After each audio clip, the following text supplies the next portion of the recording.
The crystalline structure of Nexus Station rotated gracefully around Nexus Prime, its shimmering surfaces reflecting the light of distant stars. Within its most prestigious chamber, the Galactic Council was in session, the air thick with tension and unspoken politics. 7 alien representatives sat around the obsidian table, their attention focused on the 2 human delegates who had been waiting patiently for over 3 hours. Ambassador William Harris, a weathered man of 58 with deep wrinkles lining his face and gray hair that had once been jet black, maintained his composure despite the frustration building within him. For 20 years, he had represented Earth in these chambers, enduring countless delays, interruptions, and dismissals. Beside him sat Ambassador Susan Miller, only 28, but already showing the determination that had made her a rising star in Earth's diplomatic corps. Her presence was meant to represent the next generation of humanity, eager to find its place among the stars. Speaker Zerkath, his purple scales gleaming under the chamber's lights, gestured with one of his 4 arms. The Council acknowledges the human delegation's request to discuss the economic and military cooperation agreement. However, we must first address the Quera mining dispute, which has been ongoing for 3 cycles. Harris suppressed a sigh. Another delay. It was always the same pattern. Humanity's concerns pushed to the bottom of the agenda, then tabled until the next meeting when the cycle would repeat. 20 years of being treated as the youngest child at the adults' table. Despite the fact that humans had established mining colonies in distant systems and contributed significantly to the galactic economy. Speaker Zerkath, Harris began, his voice steady and controlled. Earth has waited patiently for 3 meetings now. Our mining operations in the Epsilon system are... The Epsilon system operations will be addressed when appropriate, interrupted Sarah, her gray skin pulsing slightly, with what Harris recognized as irritation. Humanity must understand that the Council operates on schedules established millennia before your species joined us. Ambassador Miller leaned forward. With respect, Counselor Sarah, those operations directly impact the supply of Element 935, which powers half the Council's lightspeed fleet. Surely that warrants immediate attention. Quera, gray-skinned with 6 tentacles, made a dismissive gesture. Young species always overestimate their importance. The Council managed before human mining operations, and would continue without them.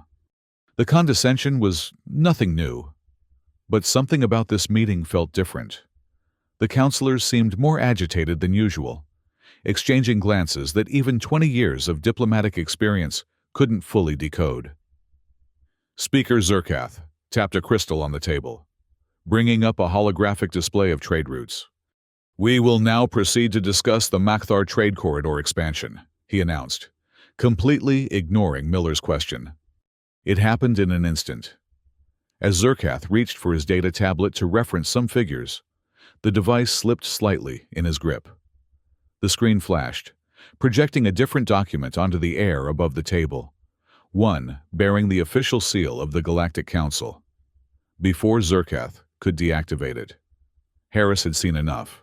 A detailed plan for the blockade and seizure of 3 human mining outposts, complete with military deployment schedules and asset reallocation projections. The chamber fell silent. Zerkath hurriedly deactivated the projection, but it was too late. Harris stood slowly, his eyes never leaving the speaker's face. Is this what we've been negotiating for 20 years? Harris's voice was quiet, but carried throughout the chamber. Not just dismissal, but planned theft of our territories while you keep us talking. Ambassador Harris, you misunderstand, Zerkath began, his scales darkening with agitation. That document is merely a contingency planning exercise. Harris grabbed the tablet before anyone could stop him. With practiced movements, he reactivated the display, enlarging the document for all to see. A contingency titled, Immediate Implementation Following Human Compliance Failure, dated for execution next month? He pointed to a passage.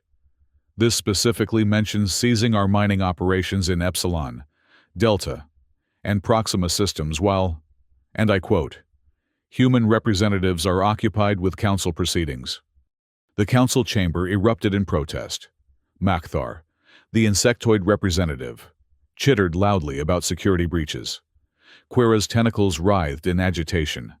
Only Trell, the youngest council member with pale green skin, remained silent, watching the proceedings with intense interest. Ambassador Miller stood beside Harris, her face a mask of controlled anger. We've provided Element 935 at below market rates for 15 years. We've shared mining technology. We've contributed security forces to Council peacekeeping missions. And this is how the Council repays humanity's good faith? Zerkath's scales had now darkened to deep purple. This is an outrage! A Council member's private data! Is this denied? Harris cut in, his voice sharp. Is the Galactic Council denying that this document represents its true intentions toward Earth and human territories? The silence that followed was answer enough. Harris straightened his shoulders, exchanged a glance with Miller, and nodded once. When he spoke again, his voice was ice-cold. Then, effective immediately, humanity withdraws from all agreements with the Galactic Council. From this moment forward, we will determine our own destiny. He tapped his wrist communicator. Harris to Earth Command. Implement Omega Protocol. Authorization, Harris 77 Delta. Miller followed suit. Miller confirming Omega Protocol. Authorization, Miller 29 Alpha. Around the council chamber, every communication device connected to human networks simultaneously went dark. The status displays showing human mining operations throughout the galaxy blinked and displayed a single message. Connection terminated. What is the meaning of this? Zerkath demanded, rising to his full height. You cannot simply withdraw from council agreements. There are procedures, protocols. The same protocols you plan to use while seizing our territories? Miller asked, gathering her data pads. We've learned much from the council over these 20 years, including when agreements are no longer worth the quantum data they're stored on. Harris looked around the table one last time. For 2 decades, humanity has sought equal partnership. We've been patient. We've followed your rules. And behind our backs, you've plotted to take what is ours. He gestured toward the document still floating above the table. Remember this moment, counselors. Remember that you forced this choice upon us.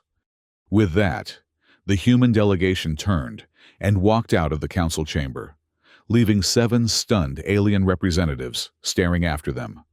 In a secure underground facility beneath Geneva, Colonel Diane Powell stood before a gathering of Earth's highest military and scientific leaders.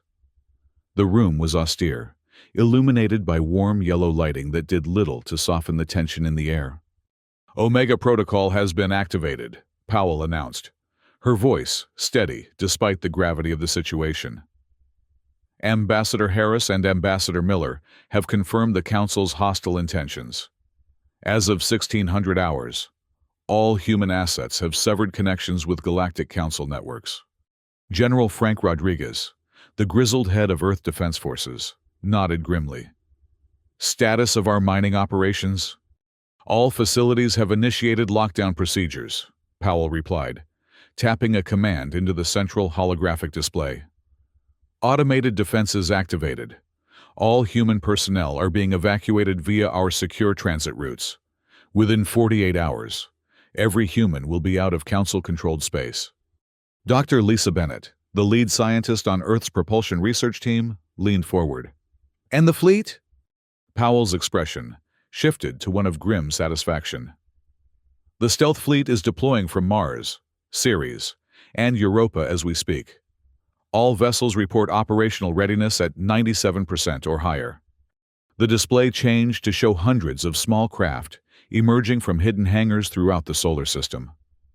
For 10 years, humanity had been secretly constructing these vessels, smaller than the Council's massive dreadnoughts, but equipped with technology that the Council believed was decades beyond human capability. Dr. Bennett, Powell continued, your enhanced lightspeed engines are performing beyond expectations. Preliminary reports show 32% faster acceleration than Council standards. Bennett nodded, her fingers dancing across her tablet. The cloaking systems are fully operational as well.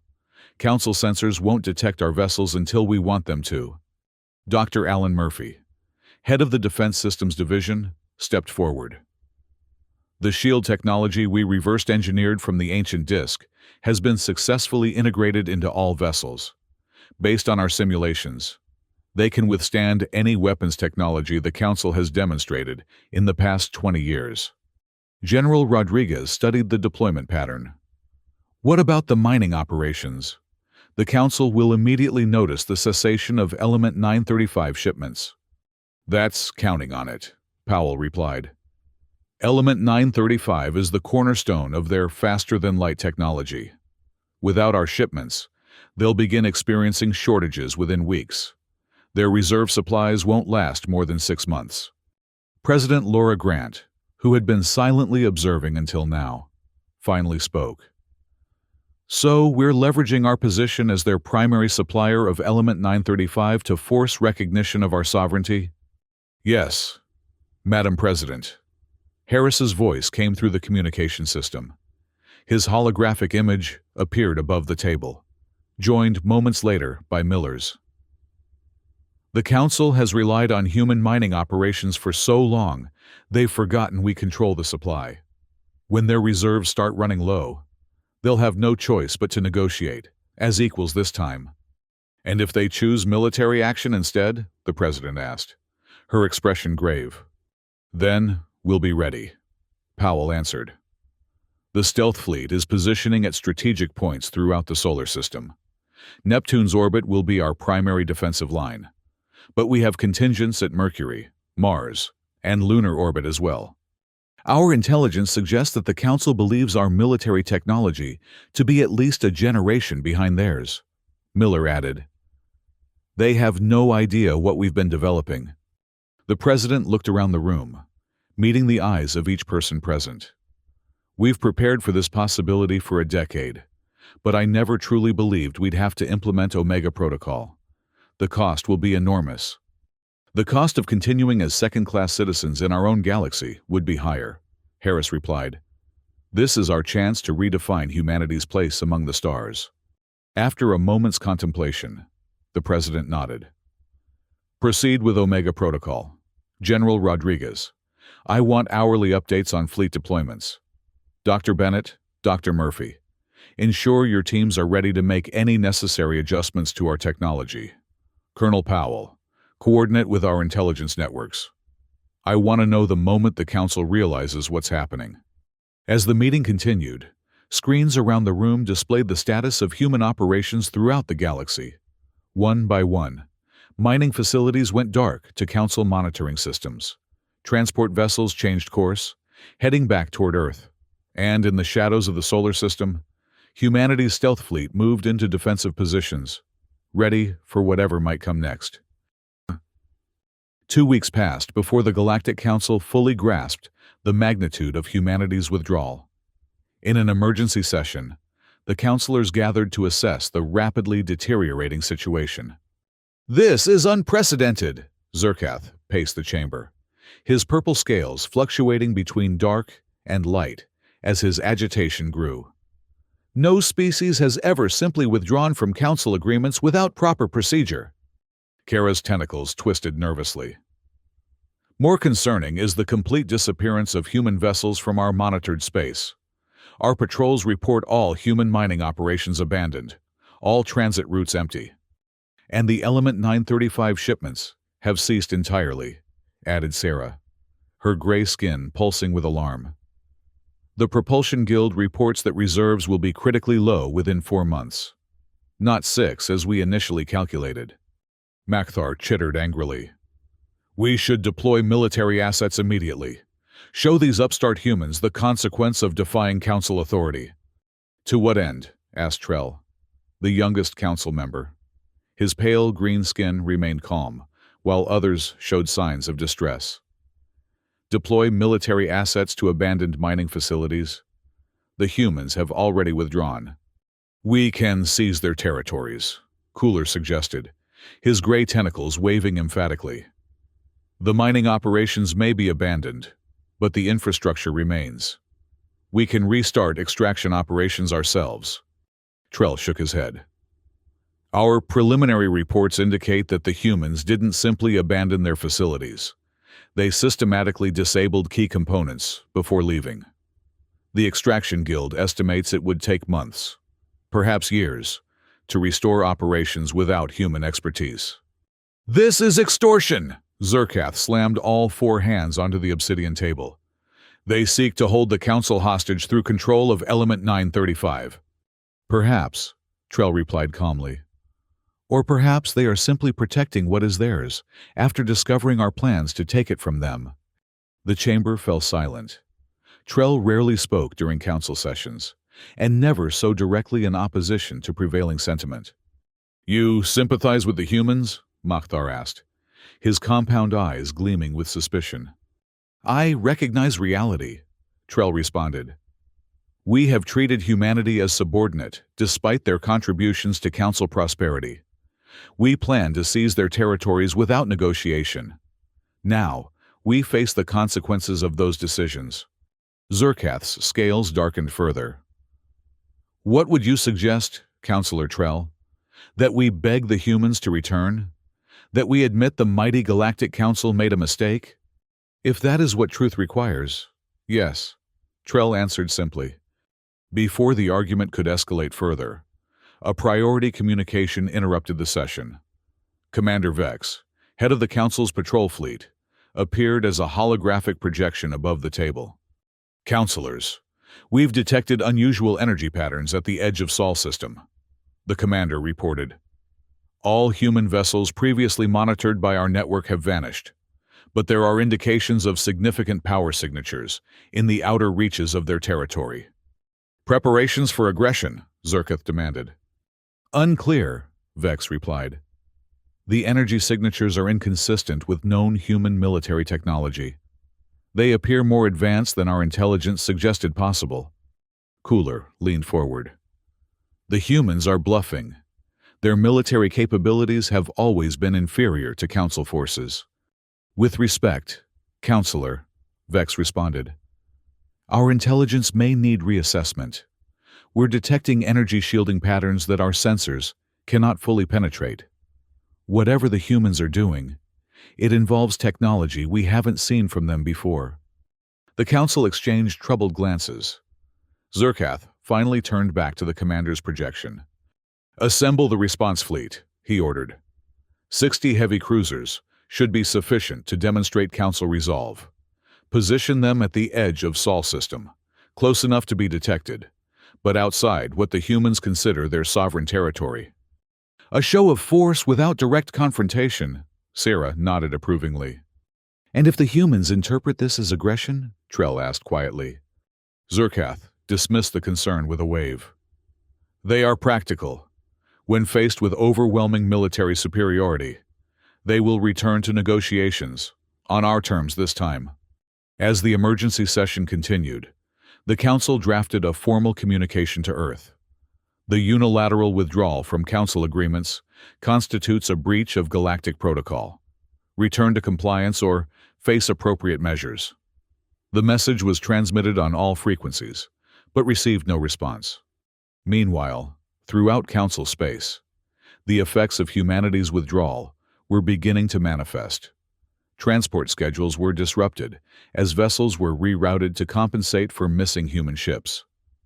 Markets showed the first signs of instability as commodities previously supplied by human colonies became scarce. And in military installations across the galaxy, the reserves of Element 935 were being carefully rationed as engineers searched desperately for alternative sources or technologies. None could be found. The Council's response fleet assembled at the edge of the darkness beyond Neptune's orbit. 60 massive warships arranged in standard intimidation formation. From the command deck of the flagship, Commander Vex surveyed the tactical display with growing unease. Status report, he demanded. Formation complete. Commander. His first officer responded. All vessels at battle readiness. Sensors are sweeping Sol system, but detecting minimal activity. That's impossible, Vex muttered. A system with Earth's population and industrial capacity should be buzzing with traffic. He studied the sensor readings more carefully. Are we certain our detection systems are functioning properly? Diagnostics confirm all systems operational, the sensor officer replied. We're detecting the expected commercial and civilian traffic near Earth, Mars, and the inner colonies, but nothing in the outer system. It's as if they've abandoned their defensive perimeter entirely. Vex didn't believe it for a moment. 20 years of observing human military doctrine had taught him that they were methodical, cautious, and thorough. They wouldn't leave their system undefended, especially not after directly challenging the Council. Adjust sensor parameters, he ordered. Look for anomalous energy readings, gravitational inconsistencies, anything that might indicate cloaked vessels. The crew worked quickly, recalibrating the fleet's sophisticated detection systems. Minutes passed in tense silence before the sensor officer straightened suddenly. Commander, I'm detecting something. Multiple energy signatures at the edge of our sensor range. They're faint, but they're there. Location? Surrounding us, sir, in a spherical pattern. Vex felt a chill run down his spine. Show me! The tactical display updated, showing faint indicators scattered in a three-dimensional pattern around the Council fleet. Not dozens of signals, but hundreds. That's not possible, Vex's first officer whispered. Our intelligence indicated the humans had fewer than 30 deep space vessels capable of military action. Apparently our intelligence was wrong, Vex replied grimly. Open a communication channel. All frequencies. Before the communications officer could comply, a transmission cut through their system, bypassing standard security protocols. Attention Council Fleet, a female voice stated calmly. This is Colonel Diane Powell of Earth Command. You have entered space controlled by humanity. This is considered an act of aggression. Withdraw within 30 minutes, or face consequences. Vex straightened. This is Commander Vex of the Galactic Council Response Fleet. We are in neutral space as defined by Council treaties. Your threats are noted but irrelevant. The Council demands immediate resumption of Element 935 shipments and human compliance with established agreements. There was a pause before Powell responded. Those agreements are no longer in effect. Commander, humanity has withdrawn from the Council and all its treaties. This is your final warning. Withdraw your fleet. Vex gestured for the channel to be muted. They're bluffing. Even if those energy signatures represent actual vessels, human weapons technology can't threaten Council warships of this class. Sir, the sensor officer interrupted. One of the energy signatures is moving toward us. On the tactical display, a single indicator separated from the sphere and approached the fleet's perimeter. It was small, perhaps 1/3 the size of a Council cruiser. Defensive posture, Vex ordered.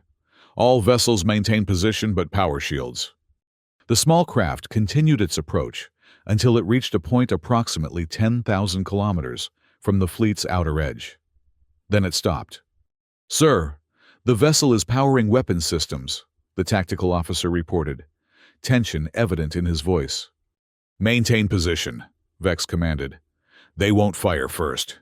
This is another bluff. A brilliant beam of energy erupted from the small craft, shooting not toward the fleet, but into empty space near its perimeter. The demonstration lasted only seconds, but the sensor readings caused a hush to fall over the command deck. Analysis, Vex demanded, his voice suddenly hoarse. Energy output exceeds our heaviest cruiser's main cannon by approximately 40%, the tactical officer replied, disbelief evident in his tone. And their targeting systems appear to be locked on every vessel in our fleet simultaneously. That's not possible, Vex's first officer protested. No targeting system can maintain that many locks at once. especially not through our electronic countermeasures. As if in response to this doubt, the tactical display suddenly flashed with warning indicators across every ship in the fleet. The message was clear. Lock on, all enemy vessels. Around the Council fleet, the faint energy signatures began to intensify. One by one, the human vessels deactivated their cloaking systems, revealing a swarm of sleek, angular craft that surrounded the Council forces in a perfect, three-dimensional net. Though individually smaller than the Council's massive cruisers, their sheer number was overwhelming. "Sir," the communications officer's voice cracked slightly. "We're receiving transmission from the human vessel." "Put it through," Vex ordered quietly. Colonel Powell's voice filled the command deck once more. "That was a demonstration. Commander Vex, each of our vessels carries multiple weapons with similar capabilities. Your sensors have confirmed what I'm telling you. We can destroy your entire fleet before you can bring your weapons to bear. This is your final opportunity to withdraw peacefully." Vex looked at the tactical display again, at the hundreds of human vessels surrounding his fleet, at the weapon lock indicators flashing across every Council ship. In that moment, he understood that the Council had catastrophically underestimated humanity's capabilities. Whatever technology they had developed in secret, it had leapfrogged Council military science by at least a generation. "Begin withdrawal procedures," he ordered quietly. "Maintain defensive posture but plot a course out of Sol system." "Sir?" his first officer questioned, clearly shocked by the order. "The humans could have opened fire without warning," Vex explained. "They chose to demonstrate their capabilities instead. I won't sacrifice this fleet to test whether they're willing to use those weapons in earnest." He turned to the communications officer. "Inform Colonel Powell that we are complying with her request to withdraw." As the massive Council warships slowly turned and began accelerating away from Sol system, Vex couldn't help but wonder how everything they thought they knew about humanity could have been so wrong. The Council had dismissed them as newcomers, as junior partners useful, primarily for their mining operations. Now it seemed those junior partners had been preparing for this moment for years, developing technologies that the Council's best intelligence had failed to detect.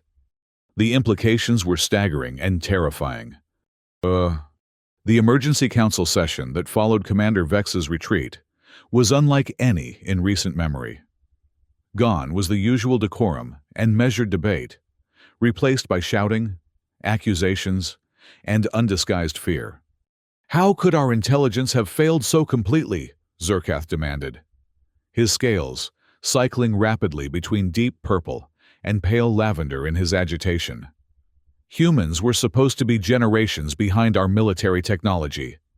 "Evidently they've been concealing their true capabilities," Sarah replied, her gray skin pulsing rapidly. "The question is for how long, and what else they might be hiding." Quera's tentacles writhed nervously.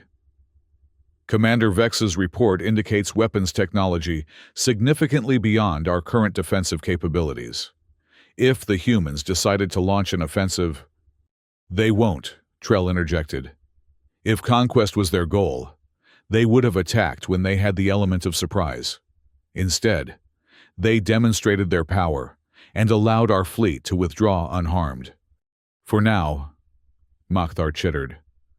"Perhaps they are simply waiting until our Element 935 reserves are depleted. Without it, our faster-than-light capabilities will be severely compromised."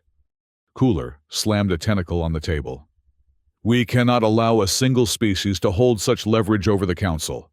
We must find alternative sources of Element 935 immediately." "There are no alternative sources," Trell stated flatly.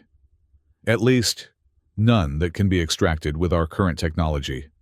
The humans developed specialized techniques for Element 935 mining that they never fully shared with the Council."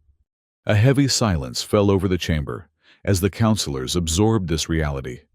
For decades, the Council had treated humanity as a useful but junior partner, accepting the benefits of their mining expertise without acknowledging their full contribution to galactic prosperity. now that arrogance had left them vulnerable. "We need the humans," Makar admitted, his tentacles trembling slightly with the admission. "Not just for Element 935, but for their deep extraction technology and the scientific expertise of their research teams." "Then we negotiate," Trell suggested. "Not as superiors dictating terms, but as equals seeking mutual benefit." Zerkath's scales darkened.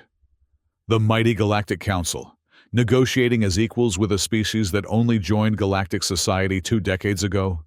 Unthinkable. More unthinkable than watching our interstellar transportation network grind to a halt within 6 months? Trell challenged. More unthinkable than facing a military force that could apparently destroy our fleet at will? Before Zerkath could respond, the chamber doors opened to admit an unexpected delegation. Dr. Shiv, and Dr. Eksev, the Council's preeminent archaeological research team, entered with evident excitement. "Counselors, forgive the interruption," Dr. Shiv began, her translucent skin glowing with unusual intensity. "But we've made a discovery that may be relevant to the current crisis." "Proceed," Zerkath instructed, clearly grateful for the diversion. Dr. Shiv activated a holographic projector, displaying a series of ancient star maps and metal discs covered in unfamiliar markings. "In light of recent events with the humans, we revisited some anomalous artifacts discovered throughout Council space over the past century. Using new dating techniques, we've determined these artifacts are between 10,000 and 50,000 years old." "And?" Zerkath prompted impatiently. "And they all reference Earth," Dr. Eksev continued, highlighting sections of the artifacts. "Not just Earth, but specific reference to humans as guardians or teachers, depending on the translation. These artifacts have been found on Arcturan, Kularan, and Vexari worlds, all predating our current civilization by millennia." The council chamber went completely silent as the implications sank in. "Are you suggesting," Trell finally asked, "that humans had achieved interstellar travel tens of thousands of years ago? That they visited the homeworlds of council species before our civilizations had even developed?" "The evidence is preliminary but compelling," Dr. Shiv confirmed. "These artifacts consistently portray Earth as a place of knowledge and protection. Several contain technical diagrams that appear to be early versions of technologies we now take for granted." "Impossible," Zerkath whispered, but his protest lacked conviction. "We've always assumed humanity was a newcomer to galactic society," Dr. Shiv continued. "But these findings suggest the opposite may be true. Humans may have once been among the most advanced species in the galaxy, sharing knowledge with our ancestors before somehow losing their interstellar capabilities." Makar's tentacles trembled visibly now. "Are you saying we've been treating our ancient teachers as children?" "The historical record is incomplete," Dr. Eksev cautioned. "But yes, that appears to be a possibility we must consider." The revelation transformed the council chamber. Councilors who moments before had been arguing for military action against humanity now sat in stunned silence, contemplating the possibility that everything they believed about Earth and its people might be wrong. Trell, whose pale green skin had deepened to a rich emerald in his excitement, was the first to recover. "Counselors, this changes everything. If humans once helped guide our ancestral species, perhaps their return to galactic society is not an emergence but a re-emergence. Perhaps what we've interpreted as rapid technological development was actually remembering, not learning." "We need more information," Zerkath insisted, though his scales had paled considerably. "These artifacts must be studied thoroughly before we draw such dramatic conclusions." "Of course," Dr. Shiv agreed. "But the pattern is consistent across multiple independent discovery sites, and it may explain how the humans developed such advanced technology so quickly after joining the council." "What do you propose, Trell?" Sarah asked, turning to the young counselor, who had consistently urged caution in dealing with humanity. "We send an envoy to Earth," Trell replied without hesitation. not to demand compliance, but to seek understanding, to acknowledge our mistake in planning to seize their territories, and to propose a new relationship based on mutual respect. You volunteer, I assume? Zerketh's tone was sardonic, but lacked its usual edge. I do, Trell confirmed. I believe I can speak to the humans with the open mind this situation requires. After hours of further debate, the Council reached a decision that would have been unthinkable just days before. 6 of the 7 members voted to send an envoy to Earth with authorization to negotiate a new relationship. One based on equality, rather than the hierarchical structure the Council had maintained for millennia.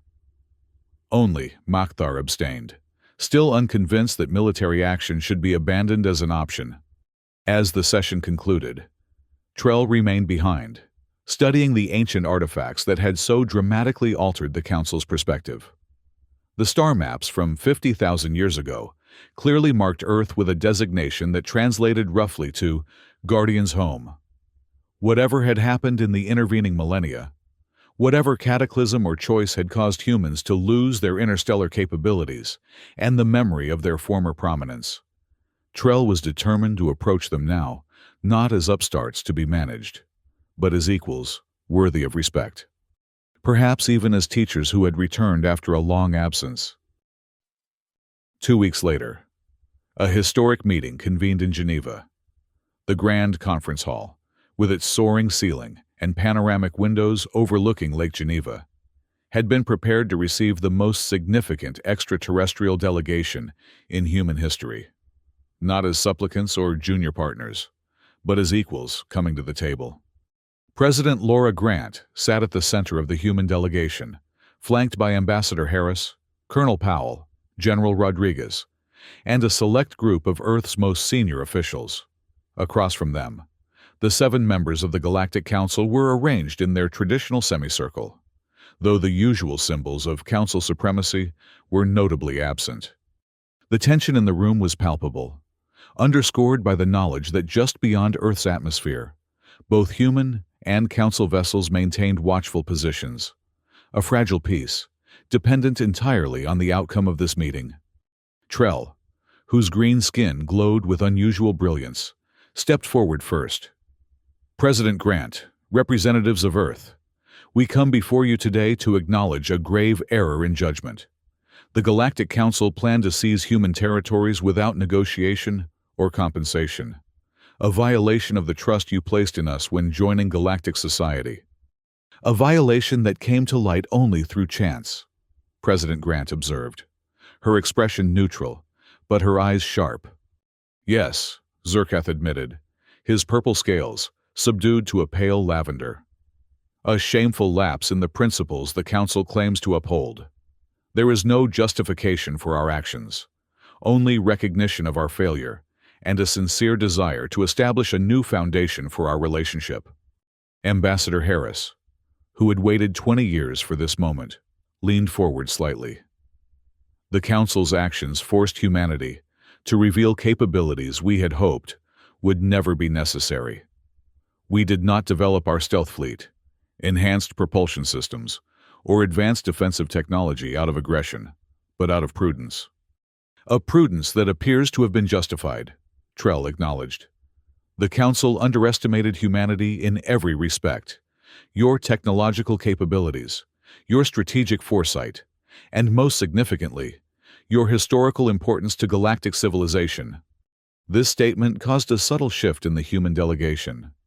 Harris and Miller exchanged glances, while Dr. Murphy leaned forward with evident interest. What do you mean by historical importance? Dr. Murphy asked. Dr. Siv stepped forward, activating a holographic display that showed the ancient artifacts they had been studying.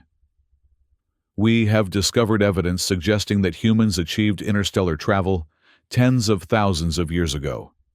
More than that, they appear to have visited the ancestral worlds of several Council species, sharing knowledge and providing protection. The human delegation studied the artifacts with intense interest. Dr. Murphy in particular seemed transfixed by the metal disc with its intricate engravings. We've found similar artifacts, he revealed after a long moment.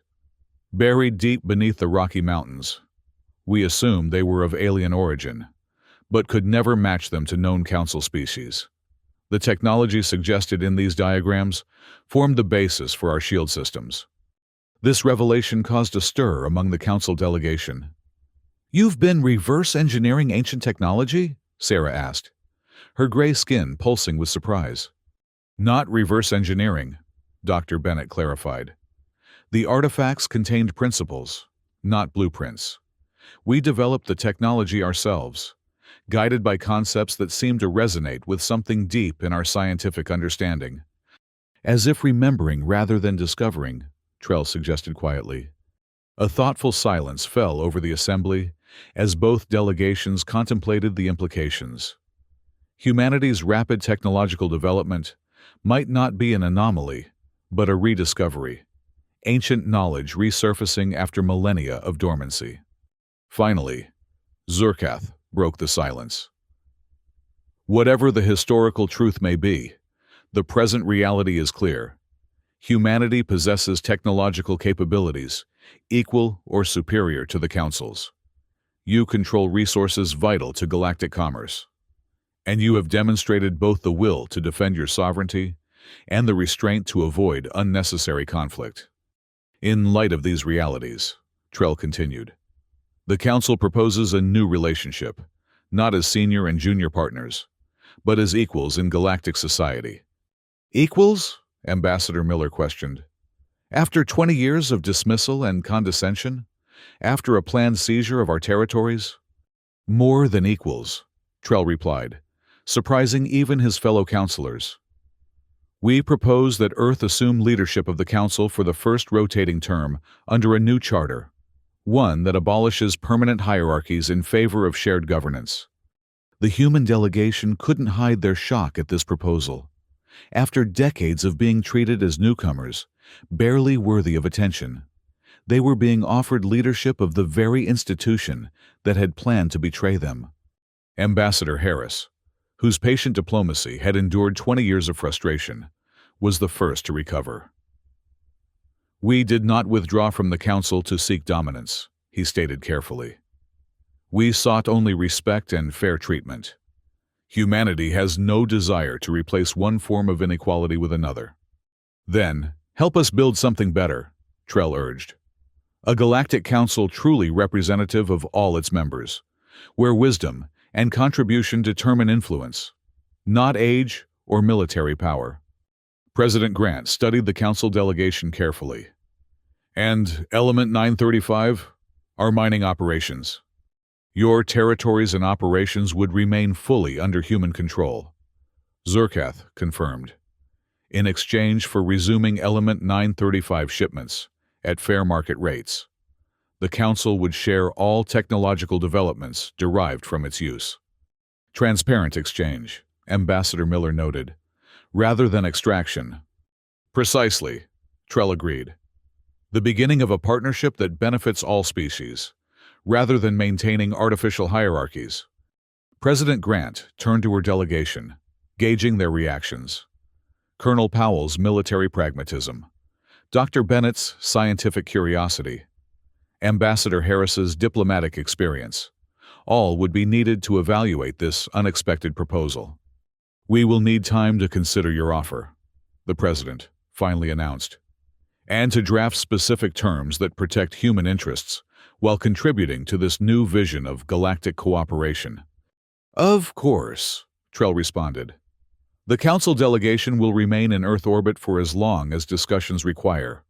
As the first day of negotiations concluded, both delegations departed with a sense that something profound had shifted in the balance of galactic power, not through conquest or subjugation, but through recognition of a fundamental truth. True strength lay not in domination, but in cooperation between equals. 1 month later, the Geneva Accords were formally signed. Representatives from Earth and all 7 Council species gathered beneath the same roof where negotiations had begun. But the atmosphere could not have been more different, where tension and uncertainty had reigned. Now there was cautious optimism, and even occasional moments of warmth between former adversaries. The treaty's provisions were revolutionary in the context of galactic politics. Humanity would officially rejoin the Galactic Council as a full and equal member.